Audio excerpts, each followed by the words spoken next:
Hello everyone, मैं निधि जादौन, आपका अपने यूट्यूब चैनल टीचिंग करोगे में स्वागत है। आई होप आप अच्छे होंगे, स्वस्थ होंगे और आपकी पढ़ाई भी ज़बरदस्त चल रही होगी। तो आज की शानदार वीडियो में बात करते हैं कि बिहार 2.0 भर्ती परीक्षा जो 6 to 8, 9 to 10 और 10 to 12 आने वाली हैं, उसके में सिलेबस क्या रहने वाला है, पद कितने आए हैं, योग्यता आपकी क्या क्या रहने वाली है और सबसे मेन जो टॉपिक है सब्जेक्ट कॉम्बिनेशन।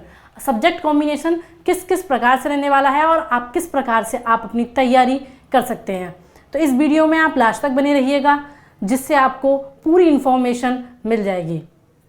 तो बात करते हैं कि बिहार 2.0, जैसा कि आप सभी को पता है कि बिहार में अभी जो 1 to 5 वैकेंसी जो टीचर की निकली थी प्राइमरी की, उसका रिजल्ट अभी जारी कर दिया जाएगा। आने वाले दिनों में आपको देखने को मिल सकता है। तो अब बात करते हैं जो कहीं ना कहीं एक बीएड वालों के लिए एक बहुत सुनहरा अवसर है ये, कि जहां पीआरटी से बीएड को अलग कर दिया गया है, तो वहां कहीं ना कहीं इतनी बड़ी भर्ती देखने को जो मिली है, उसमें आप किस तरीके से अपनी एक जगह बना सकते हैं, तो उसके बारे में हम डिस्कस करते हैं। तो चलते हैं।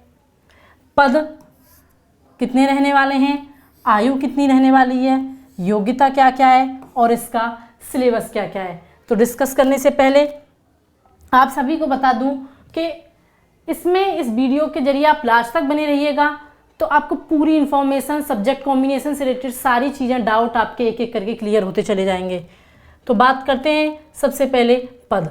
जैसा कि अभी बिहार शिक्षा आयोग के तहत जो अभी मैंने देखा है कि 6 to 8 में 31,982 वैकेंसी आई हैं, निकलने वाली हैं। 9 to 10 में 18,880 और 11 to 12 में 18,830। ये कहीं ना कहीं अपने आप में बहुत ही बड़ी भर्ती रहने वाली है, जो आपको कहीं ना कहीं ये एक लास्ट भर्ती के मौके पर आप देख सकते हैं बीएड वालों के लिए कहीं ना कहीं बहुत बड़ी संख्या में भी ये भर्ती रहने वाली है। तो नेक्स्ट हम बात करते हैं इसमें योग्यता क्या रहने वाली है। सबसे मैंने योग्यता, जैसा कि जो लोग अभी प्राइमरी का पेपर दे चुके हैं, अब 6 to 8 में जैसा कि आप सभी को पता है कि बीएड प्राइमरी से बाहर कर दी गई है।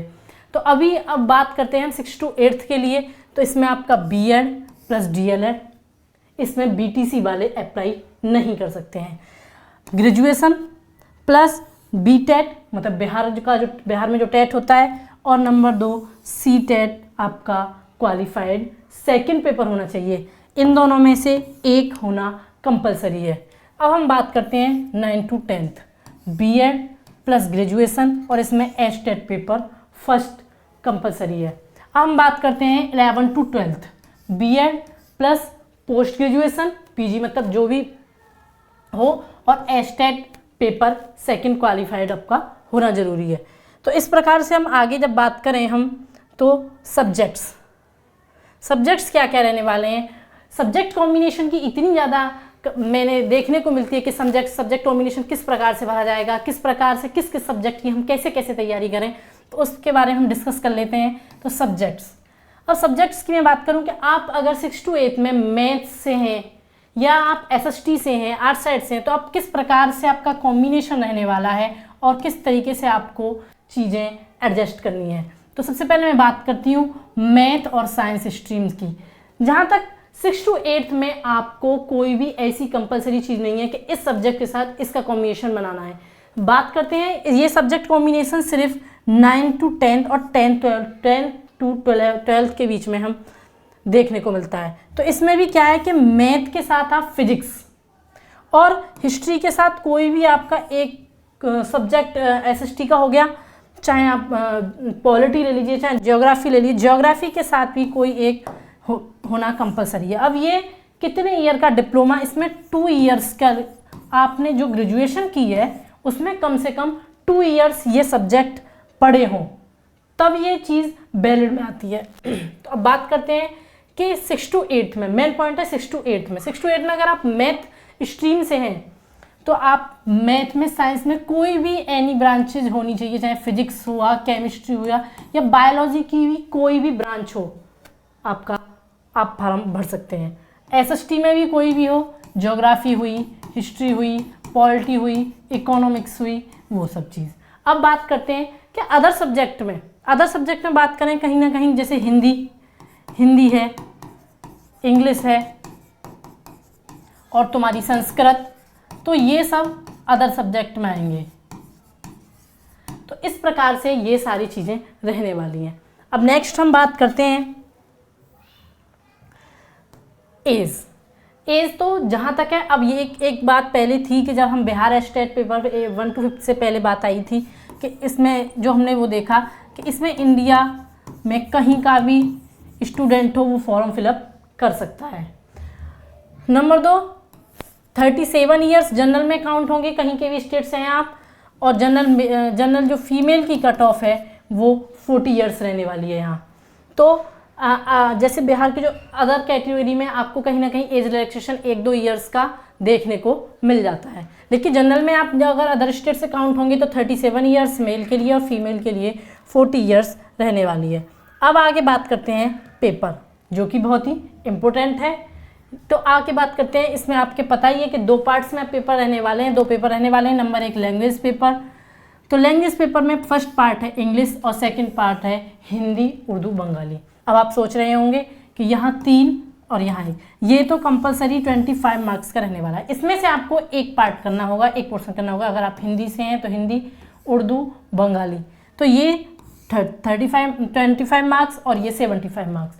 अब इसमें ये एक क्वालिफाइंग पेपर है, इसको सिर्फ आपको क्वालिफाई करना है।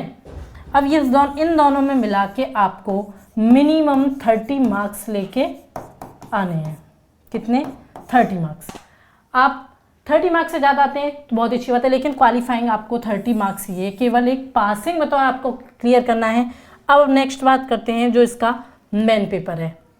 मेन पेपर 120 मार्क्स का रहने वाला है। बात करें 40 मार्क्स में आपका जनरल पेपर, जो मतलब हम किसी भी एग्ज़ाम में आपको पहले देखने को मिलता है, जैसे मैथ हुआ, रीजनिंग हुआ, ईवीएस हुआ, जीके, जीएस या जीए हुआ। अब 80 नंबर में आपका सब्जेक्टिव है। आप जिस भी स्ट्रीम के टीचर बनना चाहते हैं वो आप अपना स्पेसिफिक सब्जेक्ट का पढ़ेंगे। जैसे आप एसएसटी से हुए तो आपको चारों चीज़, हिस्ट्री, पॉलिटी, ज्योग्राफी, इकोनॉमिक्स पढ़नी पड़ेगी। अगर आप साइंस स्ट्रीम से हैं तो आपको कहीं ना कहीं ये चारों चीज़, जैसे फिजिक्स, केमिस्ट्री, बायोलॉजी और मैथ। आपको जैसे आप सीटेट पेपर सेकंड में सब्जेक्ट कॉम्बिनेशन रहता है, उस तरीके से आपको यहाँ ये चीज़ें देखने को मिल रही हैं। तो आगे हम बात करें ये क्या है। आप इसे देख के थोड़े हैरान होंगे कि ये कैसे मार्क्स हैं।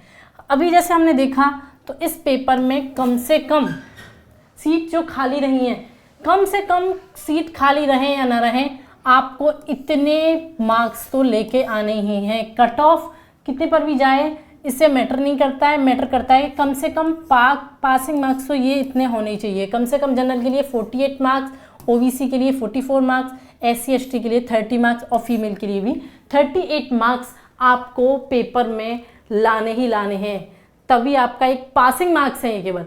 कट ऑफ मार्क्स तो फिर आपकी अलग ही पेपर के अकॉर्डिंग रहने वाली है। तो अब बात करते हैं कि तैयारी कैसे और किस तरीके से की जाए। तो पेपर नज़दीक है और आप सभी जानते हैं ये बीएड वालों के लिए एक बहुत ही ग्रेट अपॉर्चुनिटी है, जहां तक आपको अभी से डेली हर एक बेसिक चीज़ नोट्स बनाने, क्लियर करने, एक एक टॉपिक को आप लेते चलें हर सब्जेक्ट से, कहाँ से कैसे करें। एनसीईआरटी पढ़ें 6 to 8 के लिए 8 तक, 9 to 10 एनसीईआरटी 10 तक, और 12, 11, 12 जहाँ तक हम देख चुके हैं जो पेपर पैटर्न के इन दोनों की हम बात करते हैं तो 10th और 12th तक सफिशियंट है। लेकिन बात करते हैं 6 to 8 में, जैसे कि अभी हमने बीपीएससी के पेपर में 1 to 5 में देखा कि जो क्वेश्चन थे वो 8th से भी ऊपर लेवल के क्वेश्चन थे। तो यहाँ मैं सफिशियंट बताऊंगी कि 8th तक नहीं, कम से कम आपको 10 तक के सिलेबस को लेकर चलना है, ताकि चीज़ें अच्छी तरीके से आप कवर अप कर पाएँ। तो इस प्रकार से ऐसी ही नई इन्फॉर्मेशन के लिए, न्यू अपडेट के साथ मैं आगे वीडियो लाती रहूँगी। तो thank you for watching this video. अगर आपको वीडियो अच्छी लगी हो तो आप प्लीज़ चैनल को सब्सक्राइब करें और वीडियो को लाइक करना ना भूलें। Thank you.